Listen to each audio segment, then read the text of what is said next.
우리 좌우에 계신 분들과 인사 나눕니다. 사랑합니다. 축복합니다.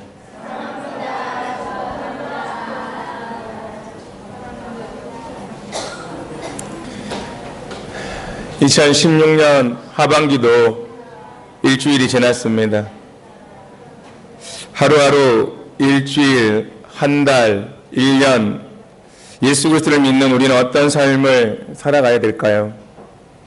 음성중앙교회가 70주년을 향해서 나아가고 있는데 우리 음성중앙교회가 어떤 교회가 되어야 될까요? 2016년 시작하면서 여러분들이 드렸던 소망의 기도 제목인 교회의 부흥을 놓고 기도하면서 하나님께서 계속해서 주시는 음성은 바로 강하라라는 그런 음성이었습니다. 음성중앙교회가 진실로 강한 교회가 되기를 소망을 해봅니다. 세상적인 의미에서 강한 교회가 아니라 하나님 안에서 영적으로 강한 교회가 되어야 됩니다. 그리고 하나님 안에서 영적으로 강한 교회가 되기 위해서는 우리 한 사람 한 사람이 영적으로 강해져야 됩니다. 진실로 2016년 하나님 안에서 영적으로 강한 성도로 성장하시기를 주님의 이름으로 축원합니다. 그런데 강하게 되기 위해서는 많은 연단이 필요합니다. 그래서 내 안에 있는 모든 불순물들을 제거해야 되지요. 욥이 고난 중에서도 하나님을 향해서 고백했듯이 오늘 우리에게도 그와 같은 고백이 필요합니다. 우리 함께 읽겠습니다. 욥기 23장 10절 말씀 함께 읽습니다. 시작. 그러나 내가 가는 길을 그가 아시나니 그가 나를 단련하신 후에는 내가 순금같이 되어 나오리라. 아멘. 이와 같이 순금으로 변화되시기를 바랍니다. 세상에서 그리스도로 살아간다라는 것이 쉬운 일이 아닙니다. 세상의 많은 것들이 우리를 공격하지요. 우리를 넘어뜨리려고 하고 우리를 집어삼키려고 합니다. 우리는 그런 세상에서 지지 않기 위해서 강해져야 됩니다. 에이, 목사님 그래도 교회인데 조금 부드러워야 하지 않을까요? 저도 그런 생각을 했습니다. 하지만 하나님께서 주시는 음성은 강하라 하였습니다. 그러면서 주시는 말씀이 바로 오늘 본문 말씀입니다. 오늘 특별히 1절에 뭐라고 기록이 되어 있습니까? 우리 함께 1절 말씀 읽어봅니다. 시작. 내 아들아, 그러므로 너는 그리스도 예수 안에서 은혜 가운데서 강하고, 이렇게 되어 있습니다. 디모데후서는 사도 바울이 쓴 마지막 편지입니다. 사도 바울은 주전 64년경 로마의 차가운 지하 감옥에서 순교의 날을 기다리면서 이 편지를 썼습니다. 오늘 그가 누구에게 편지를 썼습니까? 디모데에게 썼습니다. 디모데가 어떤 사람입니까? 사도 바울이 복음 안에서 나온 영적 아들이죠. 그래서 바울은 디모데를 부를 때마다 내 아들아 라고 불렀습니다. 그 사랑하는 영적인 아들 디모데에게 바울이 편지하면서 마지막으로 하는 말이 무엇이었습니까? 내 아들아, 그러므로 너는 그리스도 예수 안에 있는 은혜 가운데에서 강하고, 마지막으로 한 말이 강하라라는 그런 부탁이었습니다. 디모데는 목회자였지요. 사도 바울이 개척한 에베소 교회를 목회했던 목회자였습니다. 목회자에게 할 말이 참 많이 있을 텐데, 교회를 부흥을 시켜라, 부지런해라, 성실해라, 전도해라, 기도해라, 설교를 잘해라. 참으로 할 말이 많은데 사도 바울은 그 많은 말 중에서 강하라라고 얘기를 합니다. 따라서 해볼까요? 강하라. 왜 강하라라고 얘기를 했을까요? 강하면 모든 일이 다 해결이 되기 때문입니다. 사랑하는 성도 여러분, 지금 우리 역시 강하게 될 그런 상황 속에 있습니다. 강해야 됩니다. 왜 그렇습니까? 세상적으로 볼 때 경제적으로 너무나도 어려운 시대를 살고 있습니다. 모두가 한숨을 쉬고 사는 것이 오늘 우리들의 모습이지요. 사회적으로도 어렵습니다. 예전에는 도저히 상상할 수 없던 그런 일들이 우리 주위에서 벌어지고 있습니다. 정치적으로도 어떻습니까? 어렵습니다. 서로가 서로를 헐뜯고 싸우기에만 급급합니다. 국민을 위하기보다는 자기의 밥그릇 챙기기에만 바쁩니다. 게다가 세계 유일의 분단 국가로서 전쟁의 위협 아래에 있습니다. 이런 상황 속에서 우리들에게 있는 단 하나의 대안은 강한 것밖에 없습니다. 강해지는 수밖에 없습니다. 교회적으로도 마찬가지입니다. 음성중앙교회가 세워진 지 70년이라는 시간이 지났습니다. 그런데 제일 처음 교회가 세워졌을 때 모습과 지금의 모습이 어떻습니까? 우리는 오래전 교회가 부흥했을 때만을 기억합니다. 그때는 부흥했는데, 그때는 가득 찼었는데 옛날을 그리워합니다. 더 이상 옛날에 얽매이지 말고 새롭게 변해야 되는데 변하려고 하지 않습니다. 그냥 이 모습 이대로가 좋사오니에 머물려고 합니다. 진실로 음성중앙교회가 하나님의 영광을 드러내고 부흥하기를 원한다면 큰 꿈과 비전을 품고 준비해야 될 줄로 믿습니다. 누가 준비해야 됩니까? 내가 준비해야 됩니다. 내가 변해야 되고 내가 더 강해져야 됩니다. 약해서는 아무것도 할 수가 없습니다. 2016년 남은 6개월 동안 더 강해지시기를 주님의 이름으로 축원합니다. 이미 말씀드렸습니다. 우리가 강해지는 것 세상적으로 강한 것이 아닙니다. 가장 먼저 은혜 안에서 강해져야 됩니다. 따라서 볼까요? 은혜 안에서. 우리가 은혜 가운데서 강해져야 됩니다.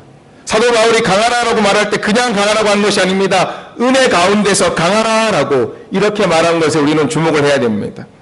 왜 바울은 강하라라고 하지 않고 은혜 안에서, 은혜 가운데서 강하라라고 얘기를 했을까요? 왜 바울이 디모데에게 은혜 가운데서 강하라라고 그렇게 말했을까요? 그러면서 그는 디모데에게 하나의 모델을 제시하죠. 뭘 제시합니까? 바로 군인의 모델을 제시하고 있습니다. 오늘 본문 3절 말씀이 이렇게 되어 있습니다. 너는 그리스도 예수의 좋은 병사로 나와 함께 고난을 받으라 라고. 사랑하는 성도 여러분, 군인이 어떤 사람입니까?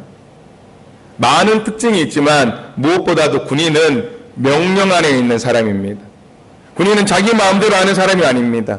조직 안에 있는 사람이죠. 위에는 상관이 있고 밑에는 부하가 있습니다. 상명하복의 질서 체계가 생명입니다. 위로부터 끊임없이 명령을 받고 그 명령을 수행해야 됩니다. 군인에게는 아니오가 없고 예만 있습니다. 사람들이 가끔 오해하는 것 중에 하나가 복종을 수치스러운 것으로 자존심 상하는 일로 생각을 합니다. 도대체 누가 나한테 감히 이래라 저래라 하느냐라고. 그러나 기차가 레일에게 구속되는 것이 싫어 벗어나면 그때부터 기차는 자유가 아니라 죽음입니다. 물고기가 물속에 있는 것이 재미없다고 물을 떠나면 그때부터 물고기는 자유가 아니라 죽음이지요. 방종이 자유와 다르듯이 굴종과 복종은 다릅니다. 굴종이라는 것은 마지못해 무릎을 꿇는 것이고 복종은 동의해서 무릎을 꿇는 것입니다. 굴종은 힘이 없어 포기하는 것이고 복종은 힘이 있으나 스스로 포기하는 것입니다. 일제 총칼 앞에 어쩔 수 없이 신사참배한 것은 굴종이요, 주기철 목사님이 3번 감옥에 갇혔다가 순교한 것은 복종입니다. 죽지 않으려고 몸부림치다가 죽는 것은 굴종이요, 스스로 죽기 위해서 죽음을 선택하는 것은 복종입니다. 믿는 사람이 세상의 권세와 야 앞에서 무릎을 꿇는 것은 굴종이요, 하나님을 사랑하는 마음으로 그 앞에 무릎 꿇는 것은 복종입니다. 굴종이냐 복종이냐의 차이는 내가 내 의지대로 동의하느냐 동의하지 않느냐, 내가 내 자유를 스스로 결정하느냐 억지로 결정하느냐에 있습니다. 그리고 그런 복종의 최고의 모델을 주신 분은 바로 예수님이십니다. 예수님 어떻습니까? 힘이 없어서, 자유가 없어서, 어쩔 수가 없어서 십자가에 못 박히신 것이 아닙니다. 그는 어떻습니까? 예수님은 하나님으로서 스스로의 자유를 버렸습니다. 이것이 복종입니다. 그리고 우리도 그런 복종하는 삶을 살아가야 될 줄로 믿습니다. 누구에게 복종하는 삶을 살아가야 됩니까? 오늘 본문 3절 말씀 다시 보십시오. 너는 그리스도 예수의 좋은 병사라고 되어 있습니다. 그리스도 예수의 좋은 병사.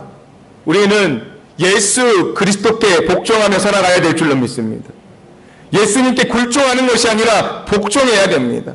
그분의 뜻에 기쁘게 동의하고 자원하는 마음으로 무릎을 꿇어야 될 줄로 믿습니다. 할렐루야. 이렇게 얘기하면 아무도 아멘하지 않습니다. 복종하는 삶에 대해서는 아멘하지 않지요. 복받는 삶에 대해서만 우리는 아멘합니다. 제가 말씀드립니다. 우리 음성중앙교회는 아멘이 너무 부족하다라고. 특별히 무거운 짐을 지고 하나님의 십자가를 질 때는 아멘하지 않는다라고. 그러나 여러분들 모두는 예수 그리스도의 좋은 병사가 되시기를 주님의 이름으로 축원합니다. 여러분 어떻습니까? 오늘 나는 예수님을 따라가는 좋은 병사입니까? 나는 예수님을 따라가고 있습니까? 그 말씀에 복종하고 있습니까? 분명히 아십시오. 예수님께 어떻게 합니까? 복종하면 그때부터는 어떻습니까? 예수님의 보호 아래 있다는 것을 믿으시길 바랍니다. 나는 약합니다. 그러나 내가 예수님께 복종하면 내가 속해 있는 하늘 군대는 강합니다. 나는 약하지만 나의 사령관이 되시는 예수님께서는 세상에서 가장 강한 분이라는 사실을 믿으시길 바랍니다. 아주 오래전에 사냥꾼이 한 사람이 있었습니다. 이 사람이 어느 날 눈이 펑펑 내리는 겨울에 사냥을 나섰습니다. 강아지, 사냥개 2마리를 데리고 사냥을 나섰습니다. 그런데 한참 가다 보니까 눈 위에 발자국이 큰 게 하나 보입니다. 오랜 사냥꾼의 경험으로 봤을 때 호랑이 발자국이 틀림이 없습니다. 그런데 어떻습니까? 그 순간 같이 가던 2마리의 사냥개가 크게 짖으면서 쏜살같이 앞으로 달려갑니다. 분명히 호랑이가 앞에 있는데 사냥개가 달려갔으면 어떻게 됩니까? 사냥개는 그야말로 개죽음을 당할 것이다 라고 생각을 했습니다. 이 사냥꾼이 정신을 바짝 차리고 총을 장전을 하고 조심스럽게 앞으로 나아갑니다. 그런데 이게 웬일입니까? 고개를 넘어보니까 언덕 위에 나무가 한 그루 있는데 그 밑에서 사냥개가 열심히 짖고 호랑이가 무서워서 나무 위에 올라가 있다는 것입니다. 상식적으로 생각할 때 어떻습니까? 호랑이가 으르렁거리고 사냥개들이 깨게하고 있어야 되는데 오히려 그 반대였습니다. 여러분, 이 이야기를 어떻게 이해할 수 있을까요? 어떻게 사냥개가 호랑이를 밀어붙일 수 있을까요? 심리학을 전공했던 한 학자가 이 이야기를 이렇게 해석을 했습니다. 그 사냥개들이 생각을 합니다. 내 뒤에는 주인이 있고 그 주인은 총을 가졌고 세상의 그 어떤 짐승도 내 주인이 쏘는 총 앞에서는 힘없이 쓰러진다. 내 뒤에 주인이 있으니 내가 걱정할 것이 뭐 있느냐. 그러니 호랑이라도 겁날 것이 없다. 할 테면 해보자라고 그렇게 덤볐다라고. 사랑하는 성도 여러분, 나는 어떻습니까? 내 뒤에 예수님이 계십니까? 2 사람만 계신 것 같습니다. 그래도 아멘하지 못하시죠. 그렇게 믿음이 없으십니까? 내 뒤에는 예수 그리스도께서 계신다. 그는 하늘과 땅의 권세를 가졌다. 세상의 어떤 마귀도 그 어떤 권세도 그 어떤 것도 내 앞에서는 아무것도 아니다. 내 뒤에는 최고의 능력을 가지신 예수님께서 계시니 나는 염려가 없다. 그러니 할 테면 해보자라는 그런 믿음을 가지시기를 주님의 이름으로 축원합니다. 그런 믿음을 가질 때 어떻습니까? 우리는 세상에서 가장 강력한 힘을 발휘하는 삶을 살게 될 줄로 믿습니다. 그런데 어떻습니까? 그 힘이 내게서 나오는 겁니까? 그렇지 않다라는 것입니다. 나한테서 나오지 않았기 때문에 은혜의 힘입니다. 이 힘은 내 노력과 상관없이 공짜로 주었으니 은혜의 힘입니다. 이 힘은 내 착한 행실과는 상관없이 주어지는 힘이니 은혜의 힘입니다. 우리가 연약할 때 달라고 하면 주시니 은혜의 힘이지요. 우리가 더 달라고 간구하면 갈망할수록 더 많이 주어지는 것이기 때문에 은혜의 힘입니다. 이처럼 결국 은혜의 힘에서 강함이 나온다라는 것을 믿으시길 바랍니다. 할렐루야. 사랑하는 성도 여러분, 구약 성경에 보면 삼손이라는 인물이 있습니다. 정말 힘이 센 용사였습니다. 그의 힘이 비밀은 어디에 있었습니까? 머리카락에 있었습니다. 머리가 자라면 힘이 생기고 머리카락이 없으면 힘이 사라졌습니다. 그러나 어느 날 그 힘의 비밀을 드릴라라는 그런 여자에게 말해줍니다.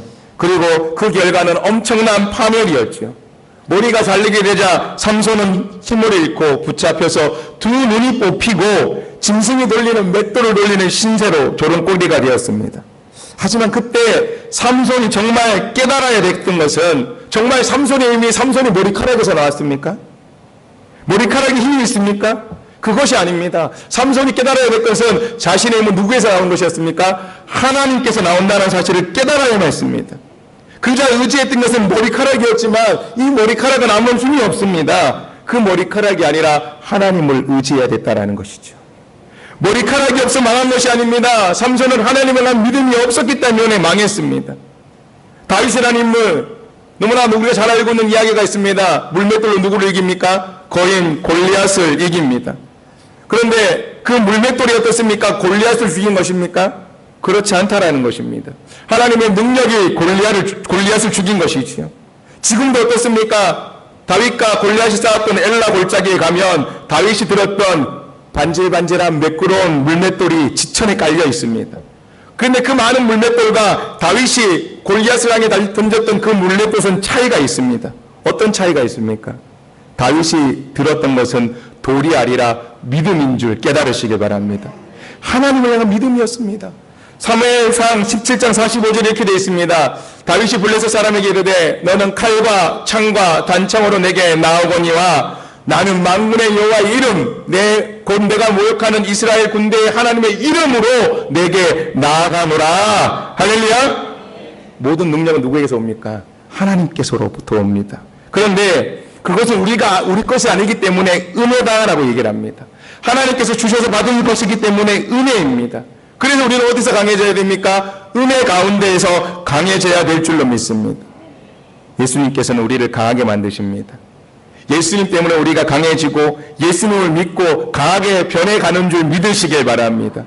이처럼 은혜 가운데에서 강하시기를 주님의 이름으로 축원합니다.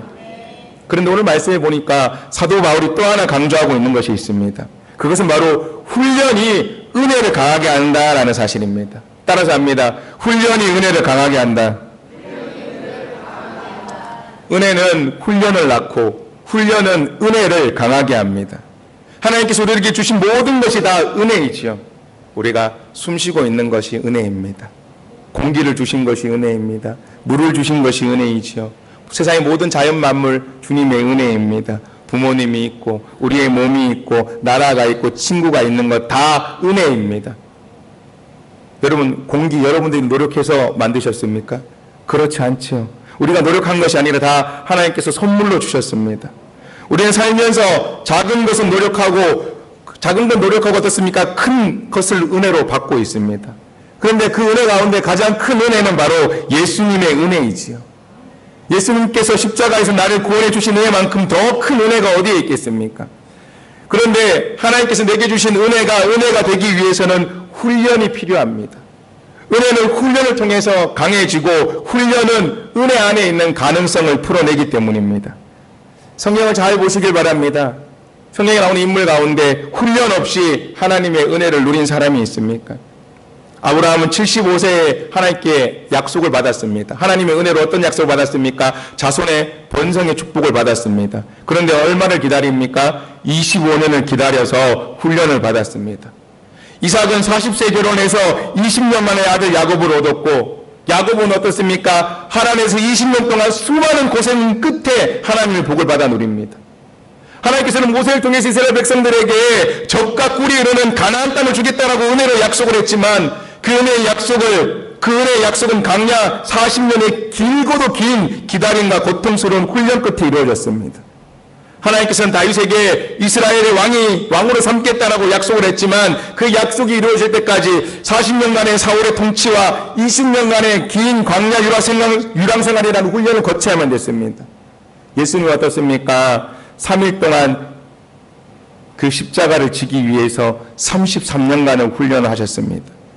사도 바울은 다메섹에서 예수님을 만나고 아라비아 사막에서 3년, 다소에서 11년, 도합 14년을 지난 후에 드디어 사도로 활동하며 주 64년 순교할 때까지 무려 21년간이나 유럽 전역을 누비면서 피나는 노력과 자기 훈련의 성교를 계속했습니다.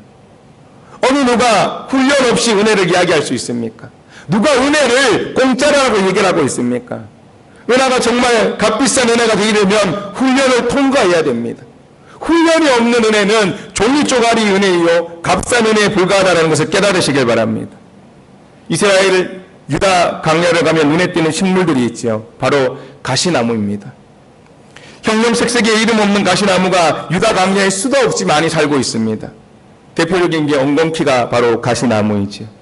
출애굽 시대에 법궤를 만들었던 조각목도 가시나무입니다.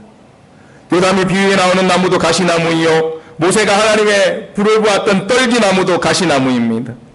예수님께서 쓰셨던 가시관도 사실은 크라이스트손이라고 해서 가시나무이죠. 예루살렘과 갈릴리 주변에는 이런 가시나무들이 많이 있습니다.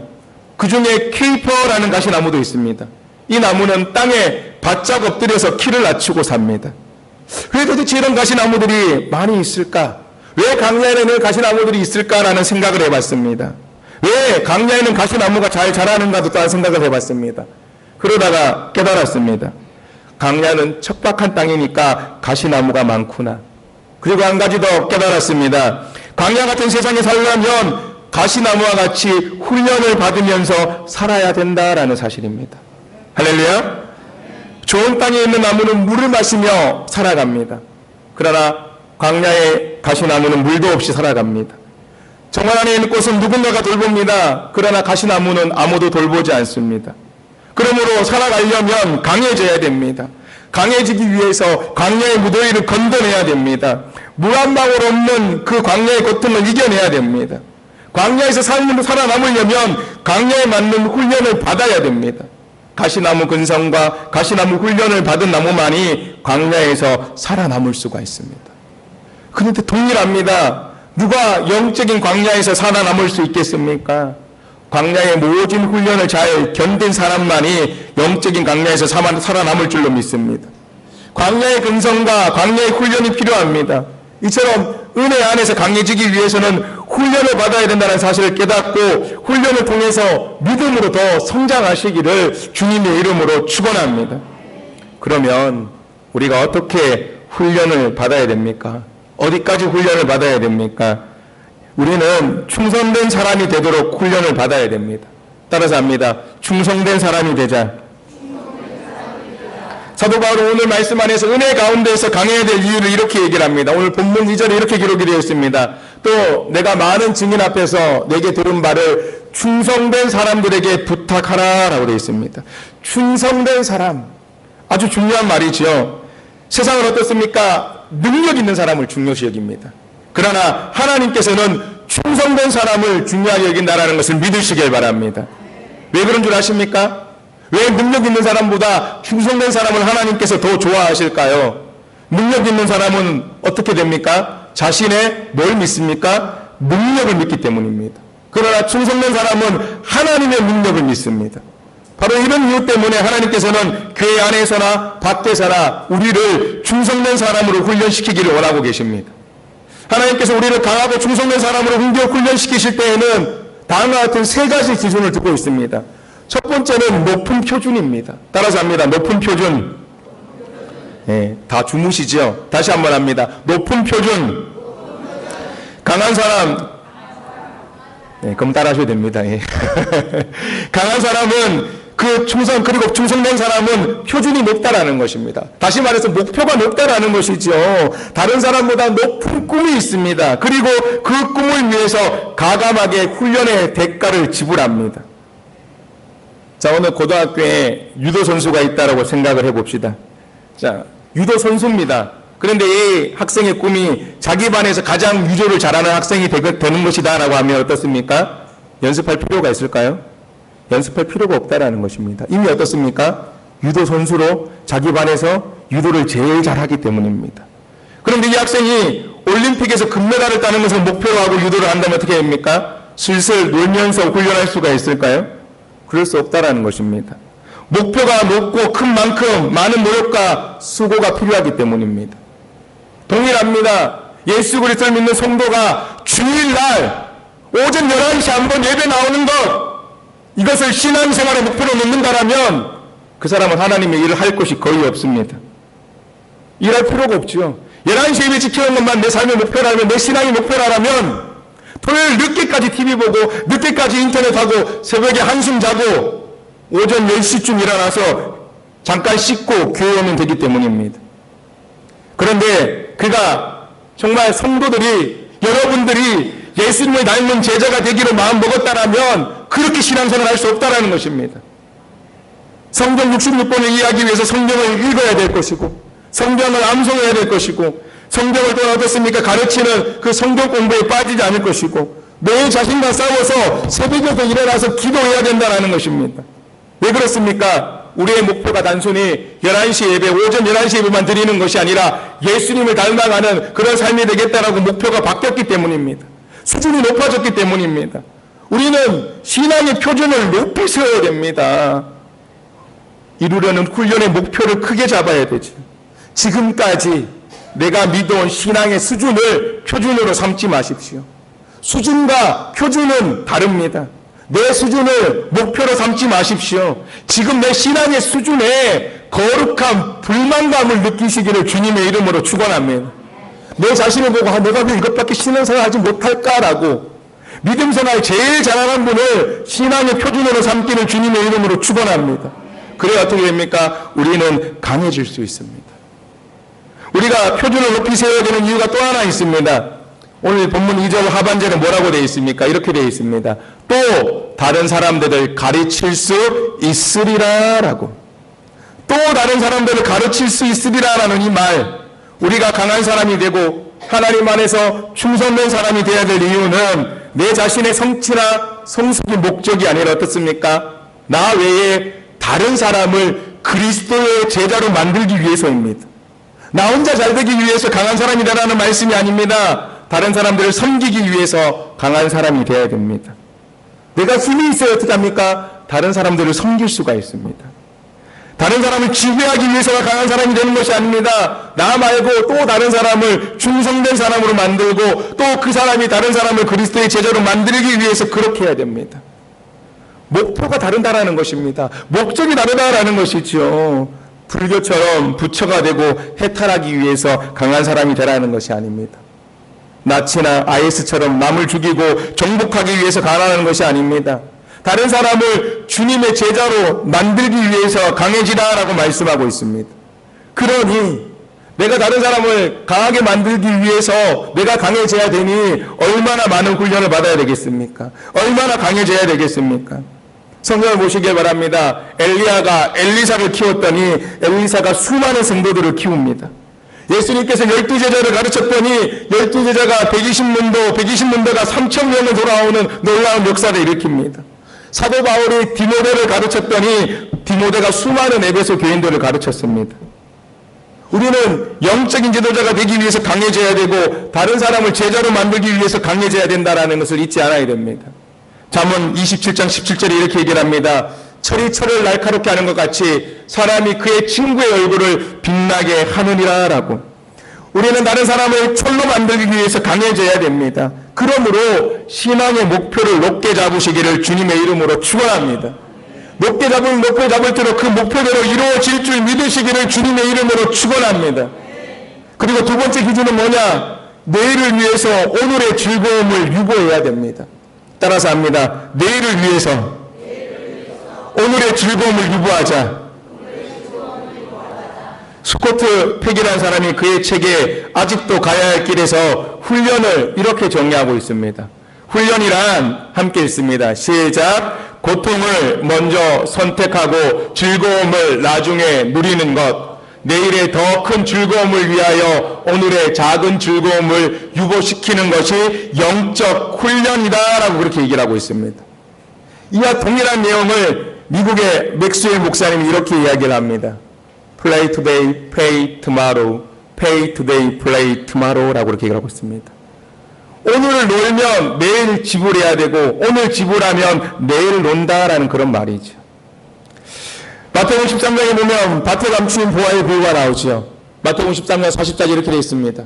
천국은 마치 밭에 감추인 보화 같으니 사람이 이를 발견한 후 숨겨두고 기뻐하며 돌아가서 자기의 소유를 다 팔아 그 밭을 사느니라 라고.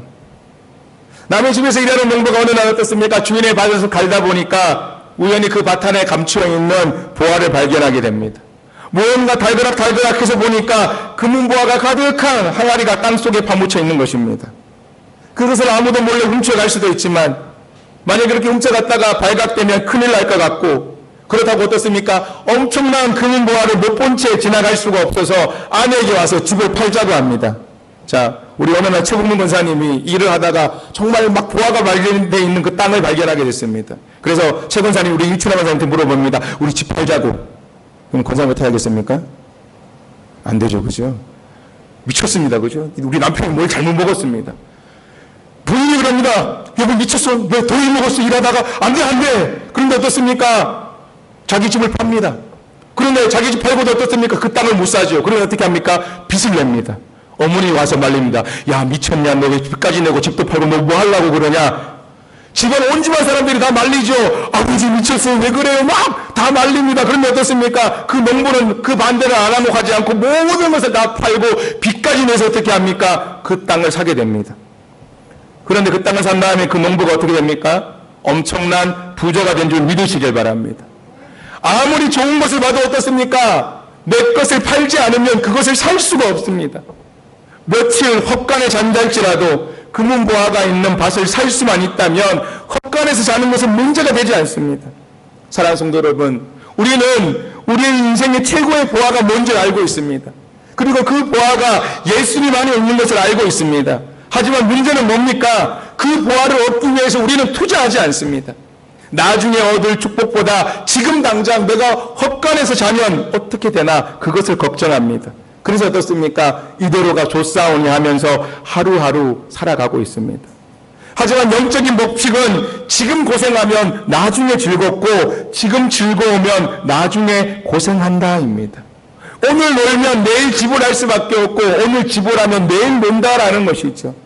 사도 바울은 로마서 8장 18절에 이렇게 이야기를 합니다. 생각건대 형제의 고난은 장차 우리에게 나타날 영광과 비교할 수 없도다라고. 사도 바울의 고백처럼 지금 세상적인 즐거움을 내가 유보해야 나중에 하나님께서 베풀어 주신 더 큰 즐거움을 얻게 될 줄로 믿습니다. 그러므로 지금 당장 눈앞에 보이는 세상의 것이 아니라 영원한 상급을 바라보며 살아가시기를 주님의 이름으로 축원합니다. 세 번째는 뭐냐 하면 지속적인 훈련을 받아야 됩니다. 따라서 합니다. 지속적인 훈련. 우리가 강하게 되기 위해서는 우리가 받는 훈련이 지속적으로 반복돼야 되고 그것을 반복해서 받아야 됩니다. 우리 속담에 낙숫물이 바위를 뚫는다라는 말이 있습니다. 어느 날 저희 집사람이 교회 앞에 저희 계단에 나가면 왼쪽에 돌멩이가 하나 있는데 그 돌멩이에 이렇게 구멍이 하나 이렇게 나 있습니다. 그러면서 하는 소리가 곧 뚫리겠다라고 얘기를 하죠. 그 바위가 왜 뚫렸을까요? 위에서 떨어지는 빗물이 계속 그 자리에만 떨어져서 바위가 뚫렸다라는 것이죠. 비록 약한 방울이지만 어떻습니까? 계속해서 그 자리를 반복해서 떨어지니 바위가 쪼개질 수 있다는 것입니다. 계란으로 바위를 치면 어떻게 됩니까? 계란이 깨지죠. 그러나 계란으로 바위를 칠 때 계란으로 바위를 100만 번 치면 바위가 깨진다라고 얘기를 합니다. 뭡니까? 반복의 능력이다라는 것이죠. 영적 훈련의 핵심은 지속성과 반복에 있다라는 것입니다. 우리가 목표를 정했습니다. 방향을 정했습니다. 그러면 꾸준히 반복하고 그 목표를 향해서 나아가야 됩니다. 그러면 반드시 강하게 되어 있습니다. 할렐루야. 아멘도 훈련입니다. 계속 하다 보면 그 아멘이 여러분에게 붙게 되고 그로 인해서 하나님의 능력이 나타나게 될 줄로 믿습니다. 그러므로 단순히 주일 오전 예배 드리는 것에만 만족하지 말고 모든 예배를 통해서 훈련 받으시기를 주님의 이름으로 축원합니다. 아멘이십니까? 아멘이십니까? 성경을 통해서 진리를 깨닫고 영적 훈련을 통해서 예수님을 닮은 인성과 품성이 개발되고 진리를 연구함으로 신앙이 깊이에 이르러서 예수 그리스도의 장성한 자의 분량까지 이루시기를 주님의 이름으로 축원합니다. 세계적인 명품 바이올린, 그 바이올린이 만들어지는 나무는 로키 산맥 해발 3,000m 위에서 비바람을 맞고 자란 나무입니다. 광야의 연단을 이겨낸 가시나무만이 법궤로 쓰임받을 수가 있습니다. 하나님께서는 약한 자를 불쌍히 여기시지만 약한 자를 통해서는 일하지 않습니다. 하나님께서는 상한 갈대를 꺾지 않으시지만 상한 갈대로는 집을 지을 수가 없습니다. 하나님께서는 꺼져가는 심지를 끄지 아니하시지만 그 꺼져가는 심지로는 세상을 밝힐 수가 없습니다. 하나님께서는 약한 자를 사랑하시지만 강한 자를 통해서 일하십니다. 그러므로 우리는 둘 중 하나를 택해야 됩니다. 약한 자가 되어서 하나님의 긍휼을 받든지 하나님 안에서 하나님 가운데에서 강하게 되어서 강한 자가 되어서 하나님의 쓰임을 받든지 실패한 자가 되어서 하나님의 동정을 받든지 승리한 자가 되어서 하나님 나라에 기여하든지 매일 아유 하며 죽는 소리만 해서 하나님께 근심을 끝이든지 믿음으로 강한 사람이 되어서 하나님께서 기뻐하시는 자가 되든지 둘 중에 여러분들이 선택하시길 바랍니다. 그러나 바라기는 강한 자가 되십시오. 은혜 안에서 강하십시오. 예수 그리스도의 강한 병사가 되십시오. 훈련받는 것을 두려워하지 마시길 바랍니다. 그리스도의 강한 용사, 믿음으로 승리하는 십자가 군병, 그 능력으로 강약 같은 세상에서 가시나무처럼 승리하고 명품 바이올린 나무처럼 하나님께 쓰임받고 철이 날카롭게 하는 것처럼 남도 강하게 만드는 하나님의 일꾼들이 되셔서 음성조항교의 부흥의 역사를 이뤄가시는 믿음의 사람들이 되시기를 주님의 이름으로 축원합니다. 기도합니다. 참 주신 하나님 감사를 드립니다. 오늘도 저희들에게 복된 날, 하나님의 귀한 날을 허락하여 주시옵시고 하나님의 존전에 나와 예배드리게 하시니 감사를 드립니다. 바라기는 오늘 이 예배로 저희들을 만족하는 것이 아니라 오늘 주신 말씀처럼 주님 은혜 안에서, 은혜 가운데에서 더 강한 믿음의 병사로 거듭나게 하여 주시옵소서. 강한 자가 되게 하여 주시옵소서. 세상적으로 강한 것이 아니라 하나님 안에서 강한 자로, 영적으로 강한 자로 거듭나게 하여 주셔서 하나님께 쓰임받고 뿐만 아니라 다른 사람을 그렇게 강한 사람으로 변화시킬 수 있는 그런 믿음의 용사들로 변화되게 하여 주시옵소서. 그래서 하나님을 기쁘시게 하는 삶을 살아가기를 원하고 음성 중앙교회의 부흥을 이뤄가기를 원합니다. 주여, 저희들을 변화시켜 주시옵시고 결단하게 하여 주시옵소서. 흔들리지 않도록 하여 주시옵시고 담대히 나아갈 수 있도록 하여 주시옵소서. 다시 하나님 앞에 훈련받겠다라고 그렇게 용기를 가지게 하여 주시옵시고 그래서 하나님의 나라를 이 땅에 완성해 갈 수 있는 저희 모두가 되게 하여 주시옵소서. 예수님의 이름으로 기도드리옵나이다. 아멘.